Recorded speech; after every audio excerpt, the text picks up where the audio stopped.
much fun is it just this atmosphere at game day? What are you expecting with the Zag fans tomorrow morning? They're on the clock, man. They're on the clock. I'm just telling you. I've been hearing all about the Zag fans. I've been hearing all about the kennel. I've been hearing about all the. That's great. Well, you know what? Let's see it. Bring it. Kansas was unbelievable. The turnout in Kansas was unbelievable. Wake up with college game day students. I mean, that's just comes to I'm sure you guys are providing donuts. I mean, at least donuts, right? The crazy thing is how many people are sleeping in a tent. If you didn't realize it, you're sleeping in a tent. You need some help. How much money are you paying to go to school here? Too much. A lot of money. A lot of money, and you're sleeping in a tent. Is anyone bringing you food? They provide it. Yeah. They provide. How about a heater? No, you can't have one. You can't have one because if you haven't realized, I mean, I live in Connecticut, but it's cold out here. Better you than me. Yeah, I'm excited about what tomorrow will look like. It's fun watching games in the kennel from a distance. So, kind of experiencing in person. But our show is for obviously two reasons. Our show is for the people that watch, and our show is obviously, there's only 8 of these. Actually, now it's not even 8. I think there's 6 of them now. There's only 6 college game days, and one of the college game days coming here to Gonzaga. You would hope that people would embrace that as, it's a reward for the history, the tradition, the success, and it's better. It's more fun for us when the place is rocking. I mean, the show's the show, and content's the content, but, when there's some energy in the building, it's almost like, when I was coaching, when we built the pyramid, the gold mine was nice. When we built the pyramid and I could look up and there were some of the dots around the top of the pyramid, I knew we had it going on. Our players enjoyed it. Well, now you're not coaching. You walk into a game day and you walk out there and that place is hooping and hollering and going crazy. That's a pretty cool feeling. That's a good feeling. In your opinion, what makes Drew Timme so hard to stop? You want me to do a clinic on his footwork? The guy has incredible footwork. He's extremely patient. He has ability to sell shot fake with his eyes with the ball. He has a short-term memory. He's like a great golfer. That even if he misses a shot or a play doesn't go his way, he gets to the next play. He has joy in playing, and I think that's probably underrated. I mean, his whole antics and all that jazz. I mean, he's having fun. So, great footwork, great feel around the basket, great hands. I do think tomorrow is going to be interesting because I thought Saxon did a good job of walling up in that game in Moraga, and they didn't totally commit to doubles. They kind of scraped down on the post, and if they could just stand them up a little early, get them a little bit off the post, they used their size and Saxon's size to kind of just wall up and try to force him to go over. He's going to score. You're not going to stop him every time. So I'm interested to see if they'll do anything different. But I thought that was fairly effective. Although, let's face it, early in the game, St. Mary's couldn't keep Gonzaga out of the lane. Second half, I thought they pushed their defense out a little bit better, started making some shots so they could set their defense. I think the big thing in the first game is that ball's going in, and you're taking it out of the net, the defense is set. When the ball's not going in, they got some stops defensively, St. Mary's. Now all of a sudden, even though they don't play fast, you're turning and running back in transition. Your defense is a little bit different. So I thought that St. Mary's did a better job when they started making some shots, getting back and setting their defense, and then being able to pressure the ball. It's hard to pressure the basketball when you're going back in defensive transition. So I think it's going to be a fascinating game. Feel free to tell me you can't say this because I know you have. I'm not taking a game. No predictions. No predictions. I'm going to be up. I flew in.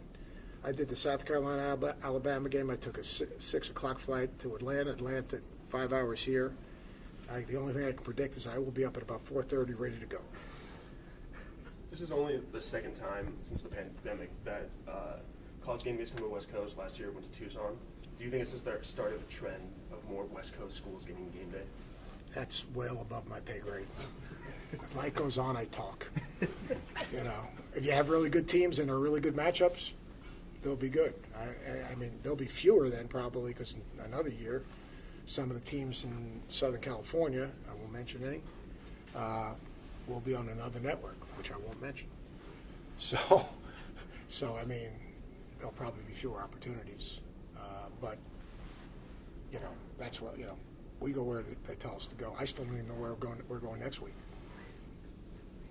That's pretty great. I keep on asking. I can't get an answer. Seth, Houston is number one. Despite having a similar resume to Gonzaga in past years and a similar conference stature, it doesn't seem that they've faced the amount of criticism from coming from a smaller conference. Why do you think that is? I didn't know that Gonzaga faced criticism, but probably because they have one bad loss. They only have, I think, 2 losses, right? So they only have one bad loss, and that's the Temple loss. And you know, they've won a bunch of games, and I think they're 4-4 in Quad 1. That's correct. They only have one Quad 1 loss. I'm sorry, no, one outside of conference. I forget what it is, but there's too many numbers in my head. But no, I don't think, like, you guys criticize Gonzaga. Like, you know, we don't criticize Gonzaga. Like, I know the big question. They're not as good as last year. You know, but are they as good as last year in relation to the rest of the competition, college basketball? That's because you know what?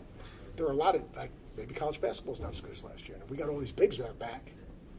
But there hasn't been a dominant team in college basketball this year, plain and simple. There hasn't been like I said before, every team's got scars, including Houston. They can get stuck offensively, but they can also do a Villanova, impose their identity on the game, slow a game down, be physical defensively. Marcus Sasser's playing really, really well right now. Jamal Shed is a lockdown defender who's, I just went over it today. He's got like a 5-to-1 assist to turnover ratio the last 9 games.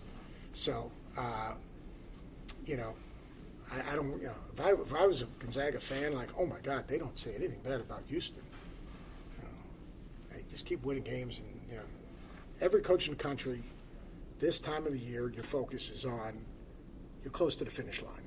The finish line is the start of the NCAA tournament. You want to be playing your best basketball come March, and I think that should be the focus for everyone. You want to win tomorrow, because you're going to have to play really well with Gonzaga tomorrow to win. Then you want to win in the tournament, but you want to be as healthy as you can be and playing your best basketball. You know, Gonzaga is to the point now where, you know, you're judged by how you play in the tournament. I mean, there's very few schools in the country that are just judged by that, and they're at that level. You know, you're judged by how well you play in the NCAA tournament. What's been the most impressive aspect of this Gonzaga team, maybe outside of Drew Timme, that they've been able to have success this year? I think Julian's development and the confidence that he's playing with, I think it's been probably as impressive as any. I think he's playing with great energy, great confidence. He's one of the best small forwards in college basketball. And I think Anton Watson it's impressive to me in a society that everyone wants instant gratification. He's been the ultimate teammate and waited his turn and been ready when he's asked upon, and the way he's playing right now, I think is really good. I know people go back, St. Mary's game, you know, Aiden scored those buckets, you know. I coached Brian Russell in college, right? At the end of the game against the Bulls, it's simple guy, same conversation I had with him. You know, he was like distraught after the push-off. It was a push-off, it should have been a foul. That's my opinion at least. You know, and I said, well, he felt like he let the team down. I said, Russ, they put you on the best player in the world. Well, you know, I mean, so look, sometimes that guy makes a shot. I think he's really, really good. I think Nolan's improvement has been really impressive. You know, you gotta understand, you can't be just thrust into that situation, and people are comparing him to guys that first-round draft choices, you know, or 4-year players. That's a hard situation to be in. So I always talk about settling into a game. Players have to settle into the role and how to play and to compete and have more on their plate. So I think those 3 guys have been really, really impressive to me. Anything else? Thanks, everybody. Thanks, guys. Thank you. Appreciate it. Bro, I'm like, dude, I'm done. I need a reliever. Yeah, Quinny, get in here. Whew. I might have to. I'll let you know. Didn't know we'd get a little Michael Jordan push-off. Yeah, I know, right? It was a push-off. Okay. Stop my momentum. I took that personally.